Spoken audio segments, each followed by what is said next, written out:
Now, welcome to this IG investment interview. Today, we're talking to the CEO of Centamin, Martin Horgan, the FTSE 250 listed gold producer, just coming out with its most recent quarterly update. Martin, thank you so much for joining us. First off, let's go through the top lines. Q4 production coming in at just over 109,000 ounces for the quarter. You hit the midpoint of your full year guidance.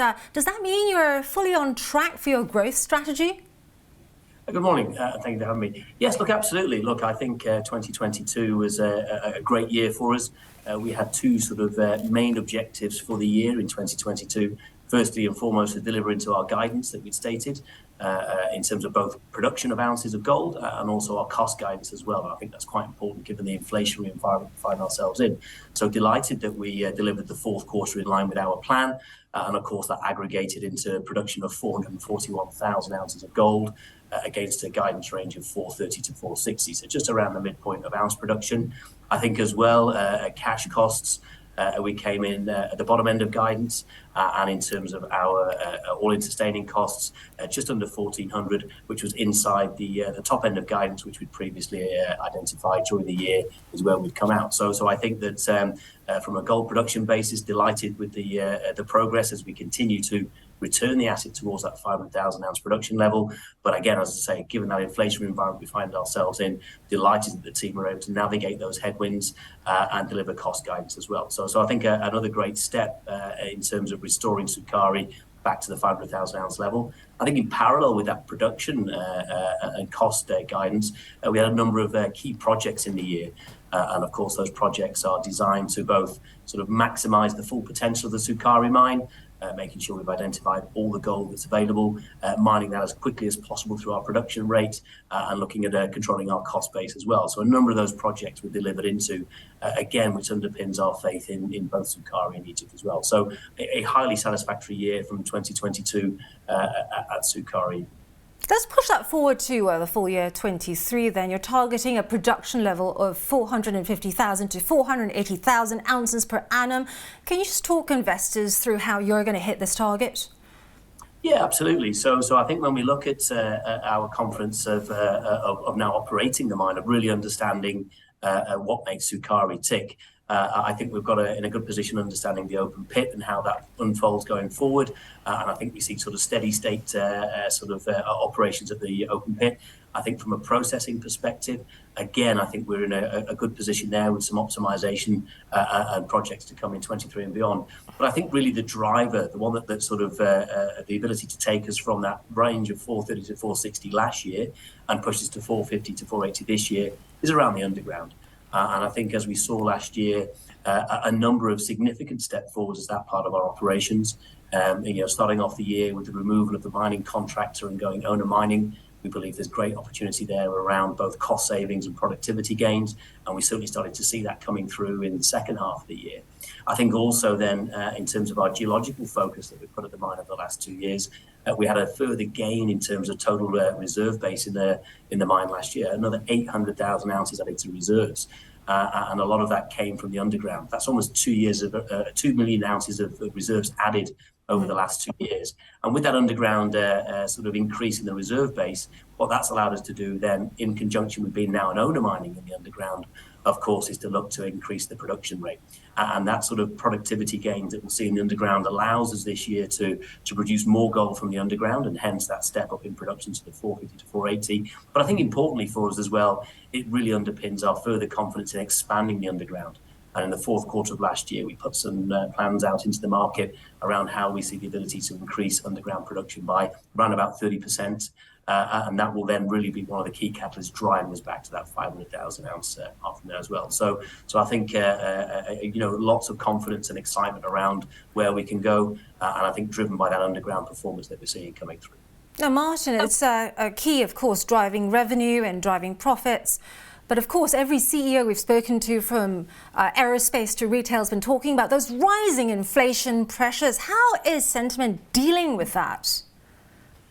I think it's a really good point, and it is really the zeitgeist out there right now. Is lots of investors and ourselves are focused on inflation. I would say that as far as we started a cost reduction campaign back in 2020-21, our CFO, Ross Gerrard, mapped out a strategy for taking $150 million out of our cost base. So this was something that, as Centamin, we were looking at even before sort of, inflation started to raise its head over, say, second half of 21 into early part of 2022. So we had a number of initiatives that we started to look at to reduce costs. As inflation started to bite in the second half of 21 and through to 22, we were able to accelerate some of those plans. And we look at sort of, almost two tiers. So we've got some large scale opportunities that take, significant chunks out of our cost base. For example, our recently built solar plant, 36 megawatts, will reduce our diesel consumption to the tune of about $20 million a year of operating costs on an ongoing basis. It cost us $36 million to build, so an under 2-year payback in the current diesel price environment. And of course, massive savings on an ESG basis in reducing carbon from the emissions to the environment. So we have those large scale projects where we're looking to take some significant costs out of the cost base, but also we're looking at some of the smaller opportunities.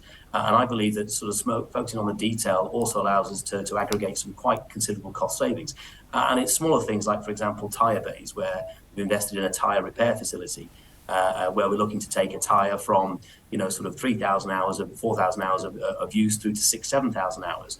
And then when we start looking at that could be a $2 to $3 million a year saving, given the tyre consumption that we have at site. Then you look at things like, for example, reuse of oils, regrinding media, and all of a sudden you take, 3, 4, 5 of these $2 to $3 million sort of saving opportunities, aggregate them up, and then you've got sort of $15 to $20 million of potential annual savings as well. So we're really focused on some of the bigger picture stuff, solar, as I mentioned, lightweight truck trays and so on, but also some of these smaller opportunities. And we believe that across all of these opportunities, there's still a lot to come in terms of cost savings, and really help us to sort of battle those headwinds of inflation as we go forward. Right, let's take a look at Centamin shares now for our investors. Having a look at the chart here now, they are down some 3% after those results. If you look at my arrow here, however, it must be said that we are seeing quite low volumes at the moment. And also, Berenberg earlier today has raised Centamin's price target to 141 pence from 123. Martin, your thoughts around the share reaction early on today? Do you think this is largely due to the projection of the price of gold or something else in play? Look, I think if we look at Centamin specifically on a day-to-day basis or today's basis, I would suggest that, we're not massively out of kilter with some of our peers. There was a little bit of market weakness across some of our gold-producing peers, both in London and elsewhere. So, look, I'm not particularly concerned around sort of on a day-to-day basis. I think from my perspective, I think a lot of the work we've been doing over the last sort of 2 to 3 years to restore confidence in the company, in the management team, to demonstrate operability of the asset and deliver into those targets, I think that has changed investor sentiment towards Centamin. I think we've seen obviously a good rally in the gold price, but in order to participate in that gold rally, you then have to be a stock that people want to buy.